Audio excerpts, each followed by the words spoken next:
네, 그럼 간단하게 질의응답 시간을 가지겠습니다. 이번 강연에 대한 질문이 있고 큰 아, 예. 네, 안녕하세요, 선생님. 되게 강의 잘 들었습니다. 저는 이 학교 영어과에 다니는 윤지상입니다. 제가 질문하고 싶은 게 한 가지 있는데요. 우리나라는 그 겉으로 봤을 때는 한류나 세계 11위 경제 대국으로 해서 되게 화려한 면도 있고 경제적으로 발전됐다는 인상도 준다고 하는데요. 제가 여쭤보고 싶은 거는 경제 민주화가 요즘 큰 이슈가 되고 있고 여권, 야권 다 외치고 있습니다. 그래서 이렇게 제가 앞에 말씀드린 그 화려함보다 겉보다 이제 속으로 들어갔을 때 삶의 질을 향상할 수 있고 좀 더 우리에게 가치 있는 삶을 살 수 있는 말씀해주신 뭐 기아자동차 사례나 비정규직 사례나 일한 만큼의 대가를 받을 수 있는 거나 그런 그 경제적인 민주화를 이제 정치에는 가정이 없다고 하는데 이제 일선에서 가장 그 가깝게 한나라당, 새누리당을 보시지 않습니까? 그런 여권이 만약에 이제 집권을 하게 된다면은 이런 경제 민주화를 잘 할 수 있을지 아니면 지금 대선을 맞이해서 거는 그 정치적인 쇼인지 그거를 좀 여쭤보고 싶습니다. 예. 유도신문 같은데. 우리 영어과 윤지상님 질문 중에 우리가 세계 경제 11위의 경제 대국이다 이런 표현이요. 또는 뭐 13위라고도 하고 뭐 기준에 따라서 좀씩 달라지는데 여하튼 세계 10위권의 무역 대국이고 또 GDP 규모가 세계 10위권에 걸쳐 있는 건 맞죠. 근데 전 세계에서 GDP 액수가 최고로 많은 나라가 어느 나라죠? 미국이죠. 2등이 어디예요? 중국이죠. 조금 있으면 중국이 미국을 추월하게 돼 있어요. 총 규모가. 중국 인구가 15억이잖아요. 미국은 3억이고. 그러니까 이 절대적인 크기의 경제 규모라는 건 사실 별로 의미가 없어요. 경제학적으로는. 우리는 OECD 국가 중에서 거의 맨 꼴찌 순위로 가입한 나라이고 되게 1인당 GDP로 보면 32위, 33위 수준이에요. 우리나라가. 그래서 많이 따라 올라왔죠. 전 세계에서 제일 가난한 5나라 중에 하나였는데 60년 전에. 전 세계에서 1인당 GDP가 30위권까지 올라왔기 때문에 엄청난 이 세계 현대사에 일찍이 달리 유례가 없는 정도의 빠른 물질적 발전을 이뤘죠. 11위라는 건 우리 인구가 꽤 많기 때문에 그런 거고요. 그것은 이제 경제적으로 큰 의미가 없는 데이터다. 특히 우리는 30위권에 있는 나라이고 모든 사회통계에서 OECD와 비춰볼 때 꼴찌로 나타나는 것은 너무 당연한 거예요. 우리는 앞으로도 가야 될 길이 많아요. 아직도 따라잡아야 되는 나라예요. 그러니까 노동시간이 제일 길고 OECD에서 산업재해율이 제일 높고 비정규직 비율이 최고 높고 그 다음에 임금 격차가 제일 크고 그런 나라잖아요. 멕시코하고 우리가 비슷비슷해요. 그런 것들이. 그러니까 유럽적 기준에 비춰보면 한국은 아직 멀은 나라예요. 이 정의 실현이라는 관점에 비춰보면. 그렇게 보고요. 이제 민주화, 경제 민주화라는 게 그럼 야당이 집권하면 다 잘할 수 있냐? 그렇지 않죠. 이 한국 사회의 권력이라는 것은 정치 권력만 있는 게 아니고요. 온갖 다양한 권력들이 함께 존재하고 있습니다. 경제 권력도 있고요. 소위 시장 권력, 언론 권력도 있죠. 또 관료들도 이게 권력기관입니다. 그 자체로서. 그 밖에도 문화 권력도 있고요. 많습니다. 국가 권력 또는 정치 권력이라는 것은 아주 힘이 세긴 하지만 그 가운데 하나예요. 그리고 야당도 그러면 지금 야당도 그러면 시장 권력이나 언론 권력으로부터 해방되어 있느냐? 그렇지 않죠. 새누리당 보수정당이 기득권층하고 100% 결합되어 있다면 민주당도 50%는 최소한 결합되어 있다고 봐야죠. 그런 거 아니겠어요? 그러니까 민주화 이후에 25년 동안 새누리당이 15년을 집권했고 민주당이 10년을 집권했습니다. 집권 못한 기간 동안에 새누리당은 10년 동안 제1야당을 했고 민주당은 15년 동안 제1야당을 했어요. 우리 대한민국에 어떤 문제가 있다면 적어도 지난 25년만 볼 때는 60%는 새누리당 책임이고 40%는 민주당 책임이죠. 저는 민주당이 집권을 하면 40점짜리 나라를 60점 정도로는 만들 수 있다고 봐요. 경제민주화라는 것도 이것은 시장에서 획득한 권력, 시장 권력을 가지고 다른 시장 참가자들을 수탈하고 착취하는 그걸 못하겠고, 그 다음에 이 시장 권력이라는 돈을 무기로 해서 사회의 다른 분야를 말하자면 포획해서 헌법 위에 군림하는 특수계급으로 올라가는 이런 걸 못하게 하는 게 경제민주화의 한 축이고요. 다른 한 축은 이 체제 아래에서 기회를 제대로 부여받지 못하거나 정당하고 평등한 대접을 받지 못하던 노동자들에게 정당한 대우를 받게 해주는 것이 또 다른 측면입니다. 저는 지금이 40점이라면 정권 교체가 되면 60점 정도는 가리라고 봐요.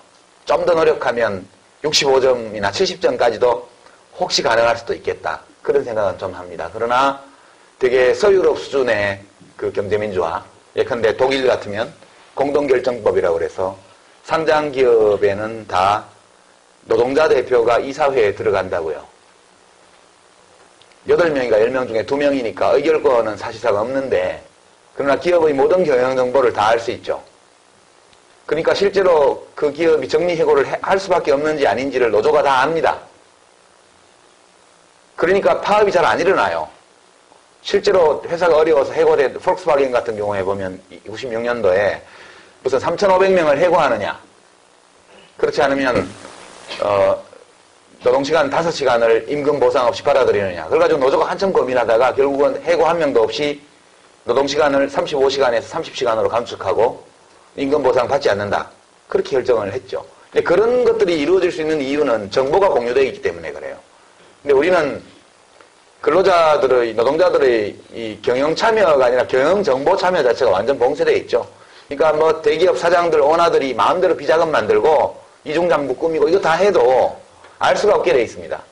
그러다가 이제 정리해고한다 하면 노동자들이 못 믿으니까 일단 싸워보는 겁니다. 싸우면 이제 뭐 직장 폐쇄하고 공권력 투입하고 용역회사 부르고 선배 소송 내고 가압류하고 이렇게 하니까 노동자들이 더 이상 어떻게 할 수가 없으니까 철탑 위에 올라가는 거예요. 이렇게 전쟁터 같은 노사 분위기라는 것은 좀 쉽게 고쳐지지는 않아요. 적어도 우리가 서유럽의 노사관계, 노사평화, 산업평화까지 가기 위해서는 90점 이상 올라가야 되는데 그것까지는 욕심 부리기가 좀 어려울 거다. 그렇게 생각하고요. 다만 정권이 연장된다는 것은 일반론적으로 말해서 아무것도 변하지 않는다는 뜻입니다. 그 점은 분명히 해야죠. 각하한테도 많이 속아봤잖아요. 내가 당선만 되면 곧바로 주가 3,000이야. 지금 주가 뭐 미국발 훈풍에 탄력 받아서 1,850. 아까 뉴스 보니까 그렇던데. 내가 당선만 되면 주가 3,000, 임기 중 주가 5,000을 공약했잖아요. 사람들이 박수치고 난리가 났어요. 그리고 7% 경제성장, 4만 불 달성. 사람들은 막 표 찍어줬습니다. 선거에서 시장통에 가서 미장원 원장님 제가 대통령 돼서 장사 잘 되게 해드릴게요. 대통령이 무슨 수로 미용실 손님을 늘려줘요. 뻔한 거짓말이죠. 그렇지만 위로를 받았잖아요. 힘드시죠? 제가 장사 잘 되게 해드릴게요. 그 감언 이슬에 속아서 그렇게 된 거죠. 여러분 아직 학생들은 잘 모르겠지만 나중에 사회에 나가서 자가운전을 하러 다니다 보면 횡단보도에 신호 걸려서 딱 서 있으면 옆에 조그만 탑차가 와서 창문을 열고 막 말을 걸어요. 여기 사장님 이거 백화점에 30만 원에 납품하는 굴비 세트인데요. 납품하고 뭐가 좀 남아가지고 그러는데 3만 원에 가져가실래요? 이렇게 한다고요. 그럼 좋다고 덥석 샀다가 가보면 쓰레기죠. 예? 사기라는 건 언제 성립하냐 하면 가해자와 피해자, 사기꾼과 피해자가 각각 자기 나름의 사행심, 행운에 대한 과도한 기대에 서로, 특히 피해자가 난데없는 행운에 대한 기대 심리에 부풀어 있을 때 그때 사기를 당하는 거거든요. 2007년 대통령 선거도 그런 것이었다. 저는 그렇게 생각합니다. 사기를 당한 그 심정은 이해가 돼요. 네. 그 정도로 하고요. 예, 다음 분. 그 다음에 가능하면 여성으로 해주세요. 성평등.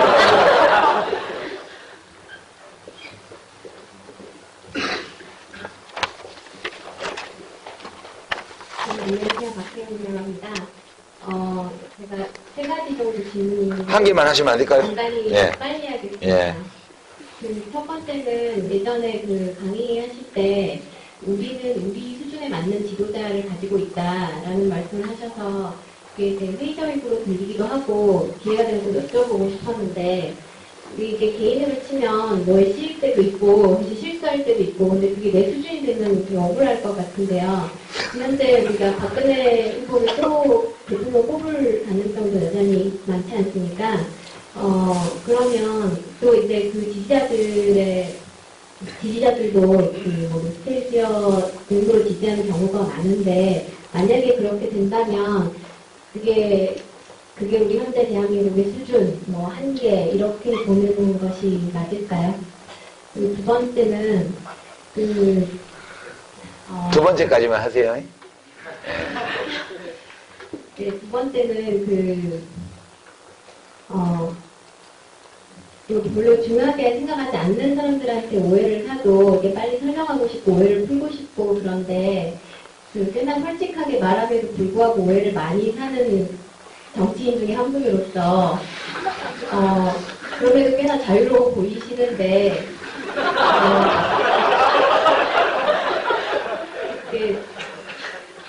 감각의 안테나를 섬세하게 유지하면서도 대범할 수 있는 지혜를 좀 공유해 주시면 예. 박근혜 씨가 대통령이 되면 그것도 받아들여야죠. 이때 우리 수준이라 하면 이 강의실에 모인 우리들의 수준이 아니고요.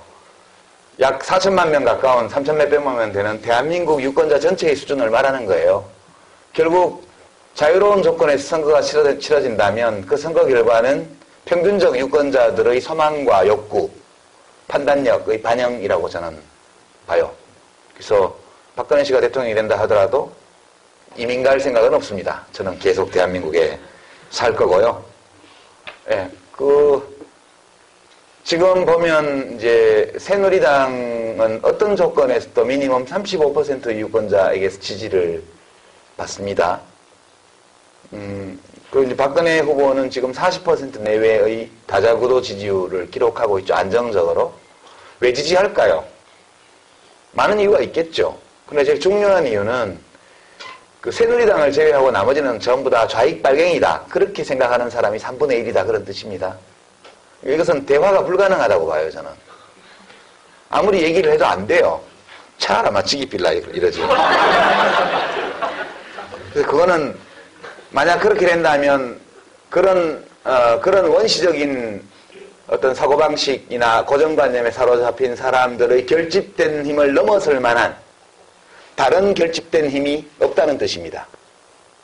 그리고 국민은 왕이기 때문에 마음대로 해도 돼요. 그거에 대해서 비판할 수도 있고 의견을 낼 수도 있지만 그걸 바꿀 수는 없어요. 그래서 저는 뭐 박근혜 씨가 대통령이 되는 경우도 마음속으로 생각하면서 그렇게 삽니다. 카카 밑에도 살았는데 근데 이제 박근혜 후보는 이명박 대통령보다 대통령이 되면 훨씬 더 강력한 공권력 동원을 할 거예요. 훨씬 더 강력한. 안 믿어지시죠? 제가 이명박 씨가 대통령이 되면 신공안 통치를 할 거라고 그때 서울대 강연에서 얘기를 했는데 아무도 안 믿더라고요. 대북 관계에도 완전 냉동될 거다 그렇게 얘기를 했는데 비즈니스맨이라 오히려 더 잘할지도 몰라. 사람들이 그러더라고요. 반드시 이 공안 통치가 온다. 제가 그렇게 이야기를 했는데 저만 성격 나쁜 놈 취급을 받았죠. 이번에는 제가 용감하게 말씀드려요. 박근혜 씨가 대통령이 되면 명박 산성을 10배 능가하는 공안 통치로 가게 돼 있습니다. 만약 갈 수밖에 없다면 그 또한 우리들이 겪어야 될 운명이다. 그렇게 생각하고 이렇게 말씀을 드리고요. 그 다음에 제가 오해를 많이 받는다고 그러셨는데 그렇지 않아요. 아마 저를 상당히 좋게 평가하시기 때문에 저렇게 좋은 사람이 왜 욕을 먹을까 그런 생각 때문에 오해를 받는다고 생각하시는 것 같은데요. 실제로는 사람들이 저를 잘 봤다고 생각해요. 민주당 국회의원들이 저를 미워할 만한 충분한 이유가 있었다고 생각하고요. 그게 그 사람들이 꼭 잘못되어서 저를 미워한 것이 아니라 그 사람들로 하여금 저를 미워하게 할 만한 그런 일들이 많이 있었다. 저는 그렇게 생각해요. 그렇다고 해서 제가 뭘 잘못했다 생각하는 건 아니에요. 그냥 그렇게 될 수밖에 없었다. 그런 것이고 그런 점을 잘 알기 때문에 제가 민주당을 안 하는 거예요. 그게 잘 되기 어렵다. 그런 점을 너무 잘 알기 때문에 그렇고 국민들 중에서 안티가 많은 것도 그럴 만한 이유가 있죠. 제가 진지하게 국민들을 위해서 정치를 하는 모습 이런 것을 잘 못 보여드렸거든요. 그렇잖아요. 그러니까 지난 정부 때 대통령하고 친하고 가깝고 그래서 국회의원도 하고 집권당 최고위원도 하고 장관도 시켜주고 했는데 그랬으면 정말 진심으로 국민을 섬기는 그런 모습으로 진지하게 정치를 하기를 국민들은 바라죠.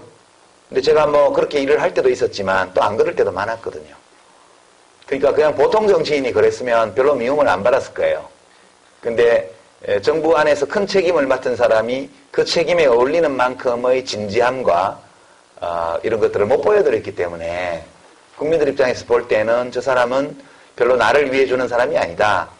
그냥 자기 멋에 자기가 좋은 대로 그렇게 행동하는 사람이다. 그렇게 받아들였을 것 같아요. 실제 그런 면도 좀 있고.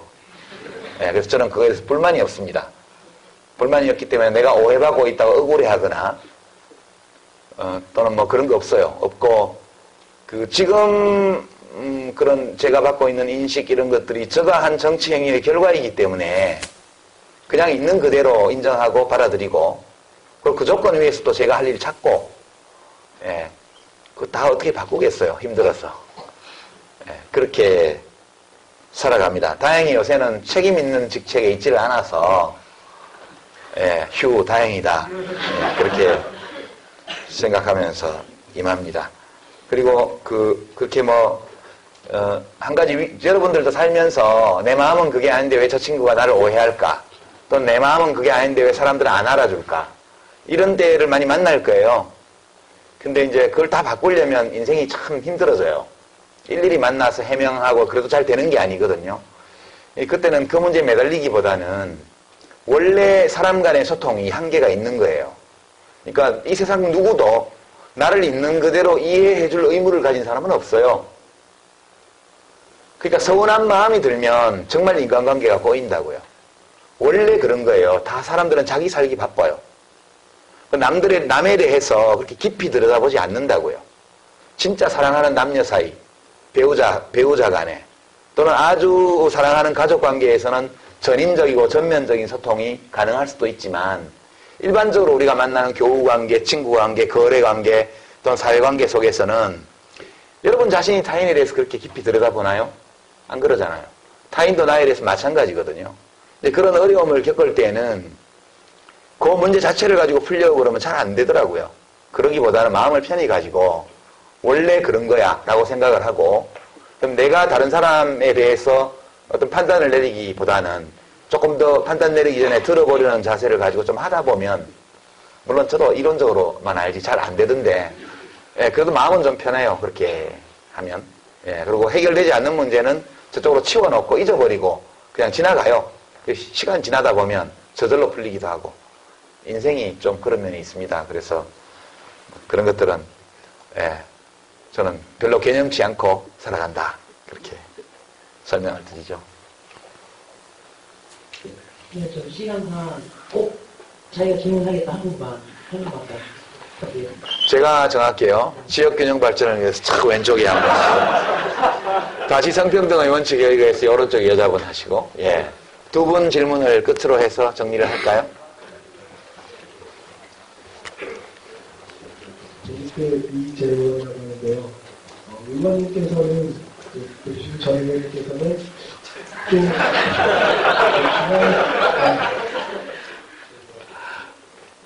좀 권력에서 좀 많이 떨어지고 지금 요즘 그런 경향이 많으시거든요. 예를 들어서 당적을 옮기시는 거나 아니면 지역구 출마를 하실 때도 좀 되게 어려운 그런 데를 많이 선택하시는 것 같은데 물론 그런 정치적 실험과 도전은 높이 평가하고 중요하다고 생각하는 편이지만 아까 의원님 말씀하셨던 올바른 규칙을 세우고 정의를 실현하기 위해서는 중앙에서 안에서의 변화가 중요하다고 저는 생각하거든요.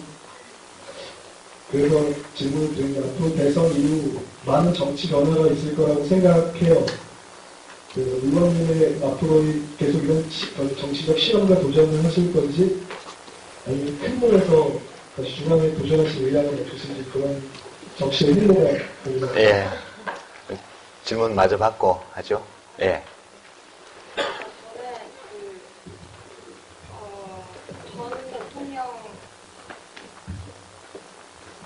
전 대통령이신 노무현 대통령님 그 정부에서 일을 하셨잖아요. 근데 노무현 대통령이 당선이 될 당시에 인터넷을 가장 잘 활용을 했던 선거 캠프로 지목이 되었었고, 이제 그 승리의 원인 중에 주요한 하나로 꼽혔는데, 이제는 인터넷이라기보다 그거에 기반한 이제 SNS가 굉장히 많이 활용이 되고 있고,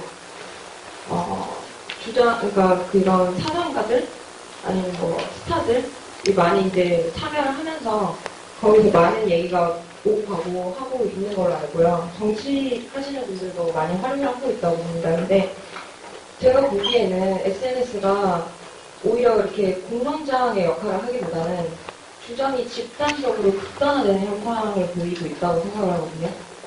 그거에 대해서 지금 SNS가 보이고 있는 현상에 대해서 어떻게 바라보시는지, 앞으로 어떻게 소통의 방향을 정해야 할지 여쭤보고 싶습니다. 예, 고맙습니다. 역선으로 답을 드릴게요. 마지막에 이제 인터넷, 노무현 대통령 때 인터넷에 강한 캠프였죠. 그건 맞는데, 근데 저도 그 당시에 이제 같이 노하우 사이트나 이런 데서 활동을 하고 이렇게 했는데, 그게 뭘까를 생각해 봐요. 인터넷 공간이 독립된 공간일까? 아닐까?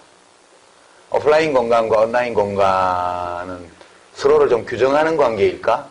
독자적인 영역일까? 이런 고민들을 많이 해봤습니다. 근데 제가 지금까지 내린 결론은 온라인 공간은 오프라인 공간의 연장이라는 거예요. 독립된 영역이 아니고.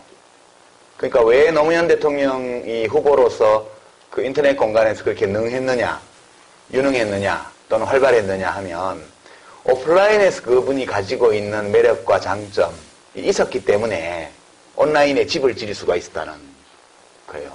그 온라인은 툴이기 때문에 사실 그 온라인 공간이라 그 누구나 창조할 수 있어요, 그거를. 근데 왜 어떤 사람은 창조를 하고 어떤 사람은 창조 못할까? 보면 테크닉의 문제가 아니라는 거예요. 실제 온라인상에서 어떤 공간을 창출하기 위해서는 오프라인에서 사람들의 마음을 움직이는 힘이 있어야 돼요. 그게 없으면 온라인에 집을 짓는 동력이 안 생기더라고요. 그래서 그 점은 그것은 단지 툴에 불과한 것이다. 그리고 온라인에서 지어지는 집들은 오프라인의 토대가 없이는 오래 갈 수 없다. 그 점이고, 안철수 후보나 문재인 후보가 오히려 10년 전 노무현 후보에 비해서 약해요? 지금은 SNS까지 다 나와 있음에도 불구하고 더 약하다고요. 보면 SNS상에서 박근혜 지지자들한테 막 밀리거든요, 지금. 일단 양적으로. 양적으로. 왜냐하면 저쪽이 굉장히 오프라인 군단을 투입을 했기 때문에. 요즘 오프라인, SNS 공간에 오프라인 부대를 투입한 정치 주체가 두 개가 있어요. 하나는 새누리당이고, 하나는 제가 말 안 하겠습니다, 누군지. 제가 이름까지 다 알아요. 닉들. 계정 이름을 다 압니다. 수십 명을. 왜냐하면 잠깐 검색을 해보면 매일 똑같은 내용의 글들이 계속 같은 사람들한테 리트윗되면서 돌아요. 그 구조를 이렇게 들여다보면, 정치적으로 두 개의 그룹이 오프라인 전사들을 SNS 공간에 투입했구나. 그렇게 알고 있습니다. 그렇게 돼 있고요. 그 다음에 이제 이렇게 이 SNS 공간이 이상하게 활용되는 이런 것들은 저는 일시적인 현상이라고 봐요. 실제로 이제 지금 카톡이나 이런 것들 또는 카톡과 유사한 기능을 하는 소통기구까지 다 등장을 해 있는데 트위터 말고 지금은 트위터보다는 카톡이 대세죠. 제가 볼 때는 그런 것 같아요. 일반적으로 카톡과 비슷한 기능을 하는 쌍방향의 어떤 미디어 이런 건데 거기에 동영상 막 붙여갖고 돌아다니고 이런 거 보면 정말 기가 막히더라고요. 저는 잘 안 하는데 바빠가지고 저희 집사람 하는 걸 옆에서 보고 있으면 밤 12시에 갑자기 동영상 열어갖고 막 끼끌대고 막 그런다고요. 뭔데 그러면 누구 엄마가 보낸 건데 웃겨 죽겠어 이러면서 이렇게 봐요. 그리고 우리가 회의를 하다가 잠시 이렇게 검색해보면 한 10분 전에 회의 때 나온 내용이 벌써 카톡에 돌아다니고 있더라고요. 얼마나 빠른지. 그래서 그런 아주 다양한 미디어들이 동시에 작동을 하고 있기 때문에 일부 SNS상에서 나타나는 작전 세력의 준동 이런 것들은 저는 일시적인 현상이다. 그렇게 보고 이것은 그냥 사람들이 왔다 갔다 하면서 우물가에서 만나서 물 한잔 나눠 마시면서 막 떠드는 거 비슷하기 때문에 여기도 조만간 나름의 실서가 잡혀갈 거다. 그렇게 저는 생각을 합니다. 그리고 이제 안철수 후보나 문재인 후보가 이 SNS나 이런 온라인 공간에서 그렇게 위력을 못 보이는 이유는 이분들이 오프라인에서 매력이 그렇게 세지 않아서 그래요. 별로 매력 없잖아요, 솔직히. 내가 뭔가를 막 보태야 될 것 같은 그런 측은지심을 유발하거나 또는 뭔가 한마디 하지 않고는 못 견디게 만드는 어떤 매력을 제공하거나 그런 거 아니잖아요. 두 분 다 선하고 착하고 두 분이서 착한 사람 경쟁을 한참 하다가 갑자기 누가 더 착하나 이거 경쟁 막 하다가 어느 날 갑자기 단일화 룰을 가지고 갑자기 매파로 딱 돌변하니까 사람들이 실망해서 막 그러잖아요. 예, 그래서 정치는 착한 경쟁만으로는 안 돼요. 안에 권력이 개재되어 있기 때문에 여러분들이 짜증내지 마시고요. 다 봐주셔야 돼요. 그리고 아까 저 뒤에서 이재원님 질문은 이제 저에게 이런 질문을 하는 분들이 꽤 많으세요. 예, 저공비행 시즌2 세 번째 방송을 참고해 주시고요. 어젯밤에 늦게 업로드 했습니다. 이번에 진보정치 자체정찰이라는 셀프정찰이라는 제목으로 노회찬 대표하고 저하고 둘이 앉아가지고 진보진영의 이야기들을 주로 했습니다. 맨날 남욕만 하다가 우리는 뭐 잘났냐? 에? 그렇게 잘났으면 지지율이 1%야? 이런 자기성찰적인 이야기를 주고받았습니다. 그게 참 이상하죠, 그죠? 우리가 옳다고 생각하고 우리가 정말 국민들을 위해서 좋은 정책을 갖고 있다고 확신하고 있고 그리고 징역 왔다 갔다 하면서 또 굴하지 않고 싸웠고 온갖 고생을 하고 정말 돈도 못 벌고 여기까지 살았는데 국민들이 안 알아줘요. 지지율이 당 지지율은 5% 지난번 통합진보당 10% 넘은 거는 엄청 많이 받은 거고 그러고 그냥 의사 선생님 하다가 백신 만들어서 돈도 많이 벌고 이랬던 안철수 씨한테 다 가 있어요. 좀 서운하잖아요. 서운한데 생각해 보는 거예요. 우리가 그렇게 옳다면 왜 국민들은 우리를 믿어주지 않을까? 왜 대중들은 우리를 좋아하지 않을까? 왜 유권자들은 우리를 지지하지 않을까? 멍청했어? 아니다. 아닐 거예요. 국민이 멍청해서 그런 게 아닐 거예요. 뭔가 우리한테 문제가 있으니까 그런 거라는 거죠. 도대체 무엇이 국민들로 하여금 우리에게 다가오는 것을 하지 못하게 만드는 걸까? 또는 국민들이 우리에게 다가서지 쓸 생각을 못하게 만드는 걸까? 그런 것들을 좀 이야기를 했는데 저는 이제 경제학도니까요. 약간 한계형의 법칙에 대해서 늘 의식하고 삽니다. 어떤 의미냐면 내가 민주당에 있으면 민주당이 얼마나 더 좋아질까? 그 생각을 하는 거죠. 생각해 볼 때 한계효용이 제로라는 결론. 거기는요, 가면 벌써 문재인 씨가 후보가 돼 있고요. 김두관 지사도 있고요. 그죠? 안희정 씨도 민주당에 있고, 소위 친노 정치인들이 많이 있잖아요.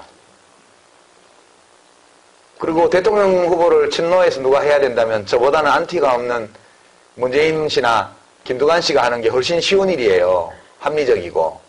그러니까 저는 그걸 누가 해야 된다면 내가 아니고 다른 사람이 해야 된다고 일찍부터 생각했고요. 노 대통령 돌아가시고 지지율이 한 15%까지 올라갔을 때 제가 그것을 제 이름으로 가등기만 돼 있는 거다. 그 유산 집행을 나는 못한다고 그랬습니다. 예. 그래서 누군가 다른 분이 가등기된 노 대통령 유산을 가져가주기를 기다렸고 그 문재인 후보가 가져가신 거예요. 저는 굉장히 기쁜 마음으로 내드렸고 그분이 그 일을 하실 분이고 저는 제 삶을 또 사는 거죠. 그렇게 생각합니다. 제가 민주당에 있다고 해서 민주당이 뭐가 더 좋아지겠어요. 맨날 시끄럽고 싸움만 나죠. 참여석의 개혁, 그 좋죠. 그게 필요한데 저는 벌써 그 당에 5년 동안 참여해서 참여석의 개혁을 시도했었어요. 5년 동안 해봤는데 안 됐는데 아예 그만두거나 이제 딴 거 해야지 안 되는 거를 계속 거기 가서 한다? 그것도 아닌 것 같다는 판단이 들었습니다. 그리고 제가 그 당에 있으나 없으나 별 차이가 없는데 그저 저를 아주 좋아하는 분들이나 안타까워하시지 딴 분들한테는 관계없어요. 국민적으로 보면 그렇게 생각하고요. 실험을 어디까지 할 수 있을까? 그건 잘 모르겠습니다, 지금. 왜냐하면 지금 이제 진보 정당들의 상황은 아까도 말씀드렸지만 크게 사고를 쳐가지고 국민들이 쫓아낸 거예요. 마당 밖으로, 집 밖으로. 너네 나가 있어. 당분간 들어오지 마. 이제 그렇게 했는데 둘 다 이제 들어오겠다고 지금 후보를 내가지고 있잖아요. 근데 이제 심 후보 쪽은 마당에 가서 벌써라 그랬는데 뭐 괜히 이렇게 눈치 보면서 낙엽도 줍고 뭐 마당 구석에 돌도 치우고 이러면서 빨리 들어오라고 안 들어오나 이렇게 자꾸 이렇게 보는 상황이고요. 또 밖에까지 대문 밖으로 담장 밖으로 쫓겨난 분들은 씩씩하게 거기서 또 하고 계세요. 근데 우리는 어떻게 보면은 진보정의당은 그렇게 좀 이렇게 눈치 보면서 약간 어색한 몸짓으로 마당 청소도 좀 하고 이렇게 하다가 안 불러주나 이렇게 하다 보면 다시 들어오라고 할 수도 있는 거 아니야? 그런 희망을 좀 가지고 있죠. 그래서 국민들이 들어오라고 할 때까지는 뭐 마당 치우라고 안 그랬는데 괜히 우리끼리 생각해서 우리가 마당을 치우면 국민들이 좋아하시지 않을까 이래갖고 지금 대통령 후보내서 하고 있는 거예요. 그래서 이제 집 갖고 오는데 그래도 돌이라도 하나 드러냈다. 이래가지고 다음에 소풍 갈 때는 같이 가자. 뭐 이래서 같이 따라가는 거를 지금 꿈꾸고 있는 거죠. 그러기 위해서는 저는 실험은 계속돼야죠. 왜냐하면 지금 뭐 잘 되고 있다면 그냥 하면 되겠지만 잘 되고 있지를 않아요. 민주당도 잘 되고 있는 게 아니거든요. 이렇게 각하께서 국정을 엉망으로 만들고 국민의 원망의 표적이 되어 있음에도 불구하고 정권 교체를 바라는 국민이 과반수가 됨에도 불구하고 그 열망을 그 당이 반밖에 못 담잖아요. 잘 된 게 아니라고요. 그 당은 실험을 계속 해야 돼요. 변화의 시도를 해야 됩니다. 국민들을 위해서라도, 자기들을 위해서도. 진보당들도요. 맨날 새누리당 비판하고 민주당 욕하고 남 깔 때 잘 까잖아요. 그죠? 그럼 누가 자기 까면 막 성질을 버럭버럭 내. 그런 거 느끼죠, 여러분? 저 진보 정치인들은 자기는 매 입만 열었다면 남 비판하면서 남이 자기 조금만 비판하면 막 성질을 내요. 못 참아. 고쳐야죠. 남을 비판했으면 자기도 비판을 받을 때 좋은 마음으로 비판을 받아야 된다고 생각해요. 그리고 새누리당이나 민주당은 우리가 그렇게 비판하지만 그 당들은 되게 잘났어요. 막 지지율이 막 40%, 35% 막 근다고요. 우리는 4%, 3.5%도 안 되는데. 그러면 거기가 우리보다 더 잘났다는 걸 인정을 해야 돼요. 그래서 이 진보 진영도 무엇을 바꿀 것인지, 우리 자신을 어떻게 변화시킬 것인지, 사랑받기 위해서는 상대방한테 잘 보여야 되잖아요. 아니, 여자친구한테 잘 보이려면 옷도 좀 시크하게 이렇게 입고, 그죠? 이렇게 집에서 나올 때 엄마 향수라도 한번 훔쳐가지고 싹 하고, 이 잘 보여야 되잖아요. 그래야 뭐 데이트도 하고 그렇게 하죠. 그리고 남친한테 잘 보이려면, 사랑받으려면, 뭐 지적으로도 갖고 와야 되지만, 또 몸도 갖고 와야 되잖아요. S라인까지는 아니라도, 뭐 하여튼 좀 비슷해야죠. 그럼 더 좋잖아요. 그런 것처럼 뭔가 하여튼 보이는 것이든 보이지 않는 것이든 우리가 누군가에게 구애를 할 경우에는 내가 구애하는 상대가 좋아하는 것이 뭔지를 파악해서 거기 맞춰야 돼요. 내가 멋있다고 생각하는 게 아니고 자기야 이 팔찌 이쁘지? 이쁘잖아. 이거 안 돼요. 자기가 좋아할 만한 팔찌를 차고 나가야지.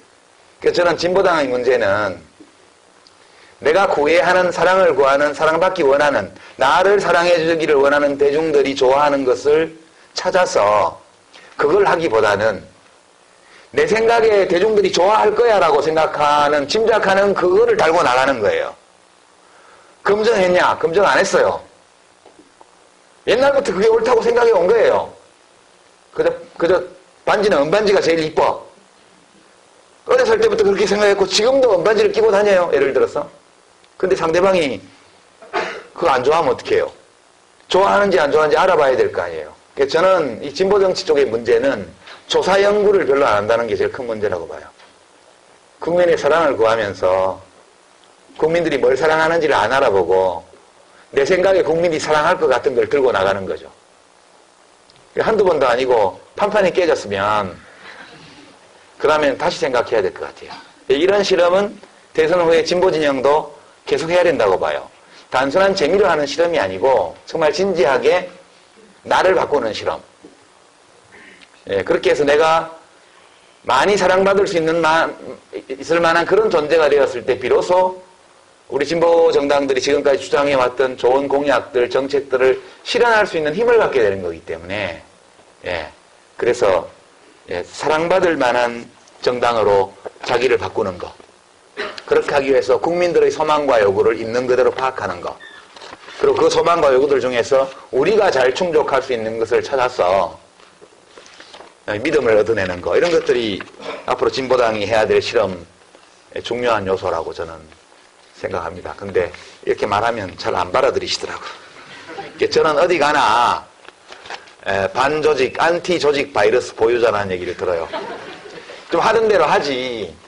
옛날 열린우리당, 민주당 있을 때에도 이렇게 하면 안 된다고 맨날 싸우고, 진보당 와서 또 이렇게 하면 안 된다고 싸우고, 예. 세상의 평화를 위해서 내가 사라져야 되나, 그런 생각이 좀 많이 듭니다. 그 정도로 답변이 됐겠죠, 그죠? 예.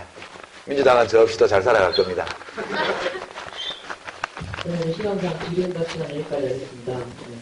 네. 다음으로 저희 복과대 학생에서 준비한 선물 증정식이 있겠습니다.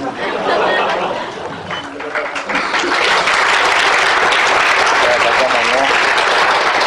선물로는 저희 공연장에 선물로 아, 예. 아메리카노를 좋아하시니까.